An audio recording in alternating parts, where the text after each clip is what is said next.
وہ جو خوشبوؤں بھری جو محبوبہ ہے وہ اس پر نیم خوابیدہ ہے، اس لیے میں اس کے رنگ، اب یہاں پر ہم دیکھیں کہ شیشم کی مضبوطی اور اس کا تو دیکھیں سندل کی چلو خوشبو کی بات ہو سکتی ہے، آبنوس کے رنگ کی بات ہو سکتی ہے، تو یہاں پر وہ تصور نظر آتا ہے کہ یہ سہل ممتنع وہ اپنی تہداری لیے ہوئے ہے یہاں پر کہ محبوب جو ہے وہ پارس پتھر کے مانند ہو گیا ہے، وہ جس چیز کو مس کر جائے وہ بھی خوشبو اور اس کا رنگ جو ہے وہ بدل جاتا ہے.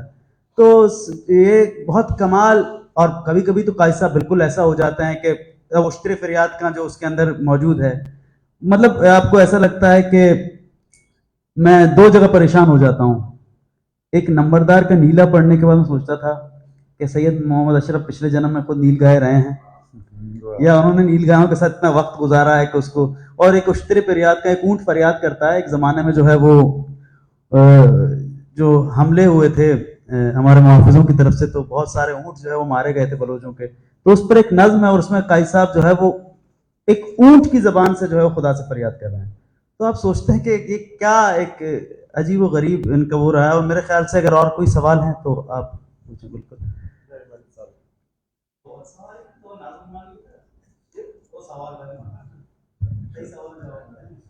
سوال نہیں ہے، بلکہ ابھی جو بات ہوئی عوامی شہرت کے حوالے سے تو اس کا ایک واقعہ ہے، اور وہ اتفاق سے ثانی، میں اور احمد عطا ہم پریس کلب میں بیٹھے تھے، اور ان کے انتقال سے پہلے کی بات ہے ابھی جو ہاں جو بیٹھے تھے، نہیں ان کے انتقال کے ایک دو دن کے بعد کی بات تھی، لیکن وہ اس حوالے سے گفتگو نہیں نکلی تھی بلکہ عوامی شہرت کے حوالے سے گفتگو نکلی.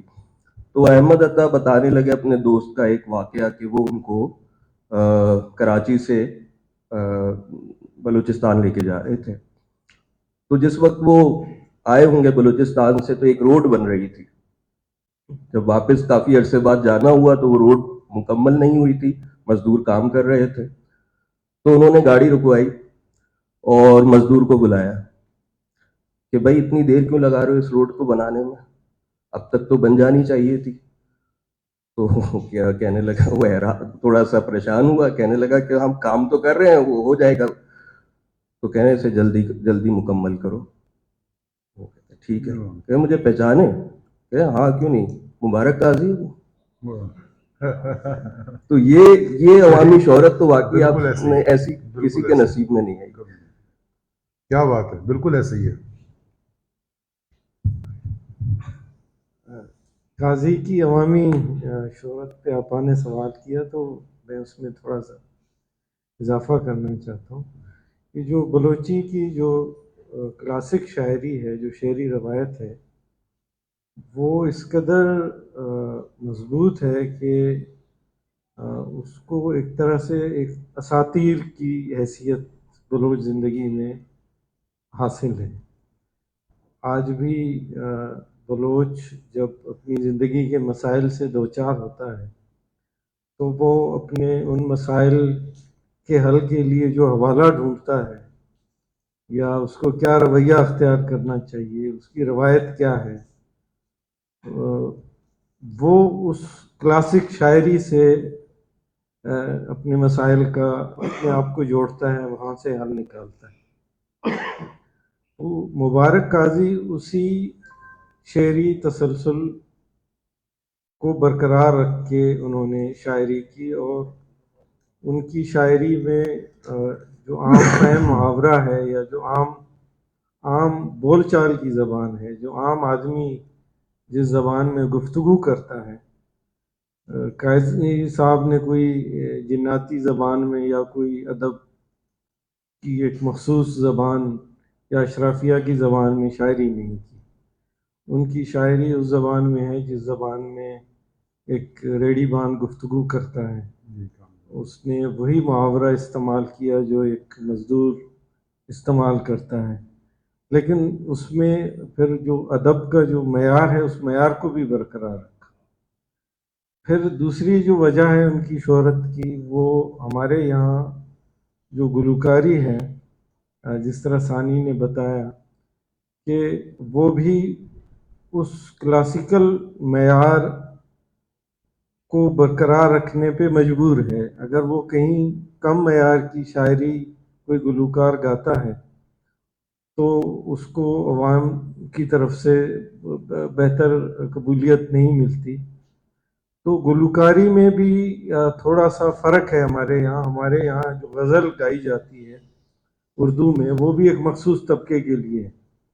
مطلب جو غزل ہے وہ کلاسک یا سیمی کلاسک موسیقی پہ گائی جاتی ہے اور اس کو ایک مخصوص طبقہ سنتا ہے، جبکہ ہمارے یہاں جو بھی گلوکار ہیں وہ سب غزل گاتے ہیں لیکن وہ اس کو عوامی رنگ میں گاتے ہیں، اور اس عوامی رنگ میں سننے والا عام آدمی ہوتا ہے. وہ اس کو کسی راگ پہ نہیں گاتے، وہ اس کو پاپولر میوزک کے طور پہ وہ غزل کو گاتے ہیں. یہ ایک فرق ہے جس کی وجہ سے قاضی کی شاعری عام آدمی تک پہنچی. اور ایک وجہ اس کے بعد جو میں نے پہلے بھی کہا کہ ہمارے یہاں مزاحمت رومانس ہے، وہاں پہ زندگی اتنی مشکل رہی ہے کہ جو ہمارے کلاسک کے جو کردار ہیں جن کو بلوچ یاد کرتے ہیں اپنی روزمرہ کی زندگی میں، وہ ایسے لوگ ہیں جنہوں نے مزاحمت کی ہے. اس میں بالاج کا کردار ہو یا شہ مرید، وہ بھی ایک طرح کی مزاحمت ہے. وہ شاعری کے ذریعے مزاحمت کرتا ہے، وہ اپنی تیر اور اس کے کمان سے مزاحمت کرتا ہے بالاج. تو اس زندگی کی سختی نے زندگی میں مزاحمت کی ضرورت کو جنم دیا، اور اس مزاحمت نے ایک رومانوی ایک صورت اختیار کی، اور اس رومانویت کو پھر قاضی نے اپنی شاعری کا حصہ بنایا. اور یہ پھر وقت بھی ایسا تھا کہ جب قاضی شاعری کر رہے تھے تو وہ ایک ماحول بھی ایسا بن گیا کہ جس میں ایک عام آدمی وہ اپنی آواز اس شاعری میں محسوس کرتا تھا. جو خود بولنے کی صلاحیت نہیں رکھتا تھا تو اس کو محسوس ہوتا تھا کہ اس کی طرف سے قاضی جو ہے نا وہ بول رہا ہے. تو یہ وجوہات ہیں قاضی کی مقبولیت. میڈم نے ان کی جو ہے اس بات پر کہ ہمارے یہاں خواندگی کی اتنی معیار بلند ہے کہ ہم قاضی تک تو قاضی کا ایک واقعہ سناتا ہوں. ایک شاعر ہمارے بہت بڑے نام ظفر علی ظفر صاحب جب فوت ہوئے، شہنشاہ غزل، تو مبارک قاضی کے سینئر بھی تھے، وہ مبارک قاضی سے بہت زیادہ سینئر تھے لیکن ان کا ہم پیالہ بھی تھے. تو جب وہ فوت ہوئے تو لوگ تعزیت کے لیے آنا شروع ہو گئے. ایک دن ہم نے دیکھا کہ قاضی صاحب آ رہے ہیں، انہوں نے کال کی کہ میں آ رہا ہوں. تو ان کے بچوں سے ہم نے کہا کہ بھی قاضی صاحب آ رہے ہیں. تو ہم بیٹھے وہاں پر، قاضی صاحب آئے، قاضی صاحب بیٹھے، ان کے ساتھ 2-4 لڑکے بھی تھے ساتھ میں جو ان کے فالوورز ہیں. تو بیٹھے تو ایک لڑکے نے کہا قاضی صاحب فاتحہ نہیں پڑھیں گے؟ کہا یہ جو فوتگی ہوئی ہے یہ ظفر علی ظفر صاحب کی ہوئی ہے، وہ ہمارے پیالہ تھے، اہتمام کے بغیر فاتحہ نہیں ہو سکتا ہے ایسے. تو مجبوراً ان کے لیے اہتمام کیا گیا، پھر اس کے بعد انہوں نے فاتحہ پڑھی. یہ قاضی صاحب کے جو ہے کتنے. تو اسی گھر سے نکل کر جب ہم قاضی صاحب کو چھوڑنے جا رہے تھے مین روڈ کی طرف، قاضی صاحب ہمارے ساتھ جا رہے تھے. ایک دکان تھی چھوٹی سی، جو ہمارے محلوں میں چھوٹی چھوٹی دکانیں ہوتی ہیں، اس دکان میں کچھ بوڑھی عورتیں کھڑی تھیں، کچھ چیزیں خرید رہی تھیں. تو قاضی نے ہمیں کہا 1 منٹ. ہم کہ قاضی اپنی سرشاری میں جس وجدان میں تھے وہ گئے ان بوڑھی عورتوں کے پاس، بولتے مجھے پہچانتے ہو؟ انہوں نے دیکھا، ان کا نہیں، میں مبارک قاضی ہوں.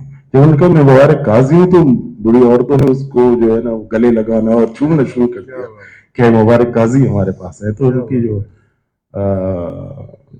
ہاں جی بالکل ان کی یہی پذیرائی تھی. قاضی صاحب نہ صرف رومانوی کا انداز بھی بتاؤں، رومانیت ان کے اندر اتنی زیادہ تھی کہ ان کی ایک محبوبہ تھی جو لیاری میں رہتی ہے، جس کے بارے میں وہ اکثر اپنی کتابوں میں ذکر کرتے ہیں، گائے بگائے ان کا نام لے کر کے ذکر کرتے ہیں. تو کسی دوست نے بتایا بولا کووڈ کے دنوں میں وہ کراچی آئے تو مجھے کہا کہ مجھے ان کے گھر جانا ہے، مجھے لگتا ہے کووڈ کے دنوں میں ان کے گھر کے حالات ٹھیک نہیں ہیں.